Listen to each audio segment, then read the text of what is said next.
এটার braking system বলতে সব কিছুর কোনো কিছুরই এটার সঠিক নিয়ন্ত্রণ নেই। বাসের সংকেত কি এরা বুঝবে? জীবনে বুঝতে পারবে না। ওরা ওভার স্পিডে চালাচ্ছে, পিছনের থেকে একটা বাস আসিয়া ওদেরকে লাগাই দিবে। ডাইন থেকে বামে চাপ দেয়, হুটহাট করে রাস্তায় চলে আসে। লাইসেন্স দিয়ে এদেরকে কন্ট্রোল করা কোনোভাবেই সম্ভব না। মেন রোডে উঠতে দিলে ওরা ভালোভাবে চালাতে পারবে না, কারণ অ্যাক্সিডেন্টের সংখ্যা বেশি হতে পারে।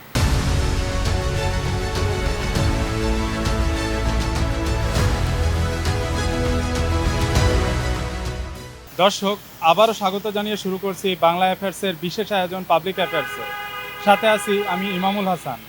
রাজধানীতে ভোগান্তি এবং যানজটের অন্যতম কারণ অটোরিকশা। সম্প্রতি এই অটোরিকশাকে কিছু নিয়মকানুন ও প্রশিক্ষণের মাধ্যমে লাইসেন্স দেওয়ার সিদ্ধান্ত নিয়েছে বর্তমান সরকার। বিষয়টি কতটুকু যুক্তিযুক্ত হবে, সাধারণ মানুষ কি বলছে, আজকে আমরা সেটাই জানার চেষ্টা করব। ব্যাটারি চালিত রিক্সাগুলি যেভাবে চলতেছে, এগুলি বড় বড় গাড়ির বিঘ্ন ঘটাচ্ছে। বড় বড় গাড়িতে আমরা চলতে পারতেছি না, যার কারণে আমি মনে করি যে এটা রাস্তায় নামতে না দেওয়াটাই ভালো। আর এটা ওরা এমনভাবে ওভার স্পিডে চালাচ্ছে, অনেক লোক আহত হচ্ছে, নিহত হচ্ছে, অনেক লোকের পা ভাঙতেছে। এই যে আপনারা এখন পুঙ্গু হাসপাতালে গিয়ে দেখেন, হাজার হাজার লোক ওখানে পড়ে রয়েছে। কী হয়েছে? অটোরিক্সার থেকে পড়ে ওরা আহত হয়েছে। এইভাবে অনেক ঘটনা ঘটতেছে। এটার লাইসেন্স না দেওয়াটাই ভালো হবে। ওনারা এমনি গ্রাম অঞ্চলে চালাতে পারে, ওখানে গ্রাম অঞ্চলে চালাবে।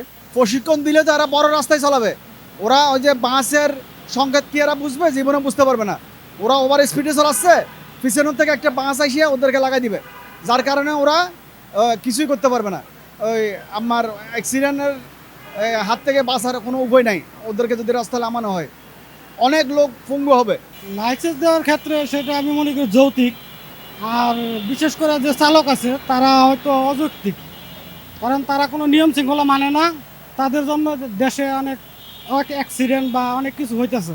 যেমন ওরা কোনো নিয়ম কারণ মানে না, ডাইন থেকে বামে চাপ দেয়, হুটহাট করে রাস্তায় চলে আসে। এক্ষেত্রে আমাদের অনেকই সমস্যা হয়। আবার ওরা কিছু বলতে আসলে মারতে আসে। তাদেরকে যদি প্রশিক্ষণ দেওয়ার মাধ্যমে অটোরিকশা দেওয়া হয়, আমি মনে করি সেটা ভালো হবে, এমনকি জনগণের জন্য ভালো হবে। অ্যাকচুয়ালি অটোরিকশা ঢাকা শহরে যে পরিমাণ আছে তাদের তো হিউজ পরিমাণ। আর যে পরিমাণ অ্যাক্সিডেন্ট দিন দিন হচ্ছে, তাদের যে বেপরোয়া চলাচল, সেটা আসলে নাবিশ্বাস হয়ে যাচ্ছে সাধারণ মানুষ। বিশেষ করে আমি একজন প্রবাসী, আমি দেশের বাইরে থাকি, আমেরিকাতে থাকি। তো সেই হিসাবে আমি এসে রিসেন্টলি আসতে 2 মাস হলো, আমি অলরেডি 3টা থেকে 4টা অ্যাক্সিডেন্টের সম্মুখীন হয়ে গেছি। সরকার যেভাবে লাইসেন্স দিতে চাচ্ছে সেভাবে সম্ভব না। এরা যদি সরকার একটা জিনিস করতে পারে, সেটা হচ্ছে তারা যদি গলির ভিতরে যে আছে, যেটা হাইওয়ে না, হাইওয়ের বাদে যদি তারা করতে পারে, তাইলে মনে হয় ভালো হয়। লাইসেন্স দিয়ে এদেরকে কন্ট্রোল করা কোনোভাবেই সম্ভব না। লাইসেন্স দিলে এরা তো একেবারে মাত্রা অতিরিক্ত বেপরোয়া হয়ে যাবে, যাতে অ্যাক্সিডেন্ট বেশি হবে এবং সাধারণ জনগণের ভোগান্তি আরও বেশি বাড়বে। এবং আমার মনে হয় যে হাইওয়েতে যদি এরা কোনোভাবে সুযোগ পায়, তাহলে এটা আরও বেশি মারাত্মক ক্ষতিগ্রস্ত হবে সাধারণ জনগণ এবং যানবাহনগুলো। গ্রাম থেকে আসে আবার চলে যায়, সুতরাং নির্দিষ্টভাবে প্রশিক্ষণ দিয়ে এদেরকে কন্ট্রোলের নিয়ন্ত্রণের আওতায় আনা সম্ভব না। আমার মনে হয় ওইভাবে না করে মেইন রোডে না উঠতে দেওয়াই ভালো। আমার যুক্তিতে একদম অযৌক্তিক হবে, কারণ আপনার লাইসেন্স ওরকম জিনিসের উপরে দেওয়া যায় যেটার উপরে নিয়ন্ত্রণটা সম্পূর্ণ ড্রাইভারের থাকে। আর বর্তমান যে অটোরিকশার পরিস্থিতি, এটার ব্রেকিং সিস্টেম বলতে সব কিছুর কোনো কিছুরই এটার সঠিক নিয়ন্ত্রণ নেই। পরিবহন সেক্টরে যেরকম নিয়মকানুনগুলো থাকে, সেই নিয়মকানুনগুলো মেনে নেওয়া, তারপরে হচ্ছে আপনার গতির উপরে একটা লিমিট রাখা। ঢাকা শহরে এমনি যানজটের নগরী, এর মধ্যে যদি এভাবে ওই লাইসেন্স দেওয়া হয়, তাহলে দেখা যাচ্ছে যানজট আরও বেশি প্রখর ধারণ করবে। নাগরিকদের অবস্থা আরও কঠিন থেকে কঠিন অবস্থা হবে। রাস্তায় চলাচল করা ওই সময় কঠিন হয়ে যাবে। আগে দেখা যাচ্ছে ওই গলির ভিতরে ছিল, এখন দেখা যাচ্ছে ওই 5ই আগস্টের পর থেকে এরা ওপেনলি রাস্তায় এমনভাবে যে যার মতো করে রিক্সা লাইনে বে লাইনে রাখতেছে। এটা আমি এজ এ নাগরিক হিসেবে মনে করি যে এটা ভালো উদ্যোগ না। যে লাইসেন্স থাকলে তো সমস্যা হওয়ার কথা না, যদি সমস্যা না হয় ভালো, আর হয়ে গেলে তো আর তো কিছু করার নাই। ওরা তো গরিব মানুষ, যার জন্য ওদেরকে লাইসেন্স দিলে ভালো, কিন্তু ওদের একটা শৃঙ্খলার ভিতরে নিয়ে সেরা যদি চালাইতে দেয় তাহলে ঠিক আছে, কিন্তু মেন রোডে উঠতে দিলে ওরা ভালোভাবে চালাতে পারবে না, কারণ অ্যাক্সিডেন্টের সংখ্যা বেশি হতে পারে। ওদের যে ব্রেকগুলি হার্ড ব্রেক করতে পারে না, কারণ ওদের ব্রেকগুলি হয় স্লো ব্রেক, যার কারণে ওরা মানে দ্রুত চালানোর কারণে ওরা অন্য গাড়ির সাথে গিয়া বাড়ি খায় বেশি। কারণ হাইওয়েতে ওদেরকে কোনোভাবে দেওয়া ঠিক না, প্রপারলি ওরা পাইবো না, কারণ কি ওরা তো বেশিরভাগই দেখা গেছে কি ওদের কোনো ট্রাফিকের ট্রাফিক আইন বল তারা কিছুই বুঝে না। সরকার লাইসেন্স দেখ, এটা ঠিক আছে, কারণ এটা গণহারে বাড়তেছে, যার কারণে লাইসেন্স দিলে এটার সংখ্যা কমতে পারে, কিন্তু এটা একটা লাইন, যে লাইনে ওদেরকে চালানো দরকার ওই লাইন দিলে তাহলে ঠিক আছে। আমরা লাখ লাখ টাকা সরকার ট্যাক্স দেই, রিক্সার ট্যাক্স দিয়ে চলে কোনো কায়দায়, ওরা বিমান চালায়।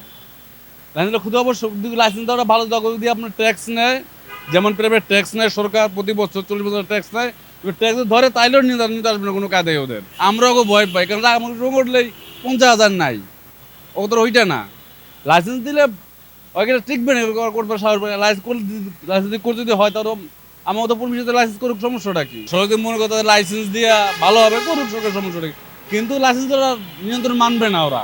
আসলে বর্তমান ঢাকার যে পরিস্থিতি, এটা প্রচণ্ড ভয়াবহ। আমরা দেখছি যে 2-3 দিন আগে একটা বাইকারকে কীভাবে রিক্সাওয়ালারা মেরেছে, বা তাদের যে হচ্ছে গিয়ে হট্টগোল, এক কথায় এটা মানে আমাদের জন্য প্রচণ্ড পরিমাণে ক্রিটিক্যাল।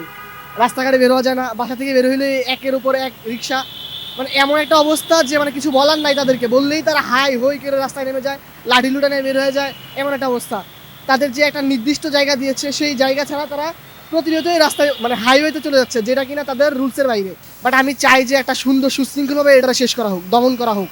এটা না দিন দিন যে অবস্থা, মানে এই নগরীর জন্য ভয়াবহ একটা রূপ আগামীতে ধারণ করবে বলে আমি মনে করি। এইটা তো কখনোই তারা কার্যকর করতে পারবে না। এইভাবে কি হয়? লাইসেন্স দিয়ে রিক্সা চালানো কি পসিবল? আপনি একজনকে দিবেন, দুজন, কতজনকে দিবেন? হাজার হাজার হয়ে গেছে, লাখ লাখ হয়ে গেছে। এখন তো আর এটা পসিবল না, এটা আওতার বাইরে চলে গেছে। সাধারণ মানুষ মনে করছে এই সিদ্ধান্ত মোটেও যুক্তিযুক্ত হবে না, এতে আরও দুর্ঘটনা এবং নানা রকম অসুবিধার সম্মুখীন হতে পারে সাধারণ মানুষ। এ ধরনের ভিন্নধর্মী কিছু দেখতে ও শুনতে চোখ রাখুন আমাদের পাবলিক অ্যাফেয়ার্সে।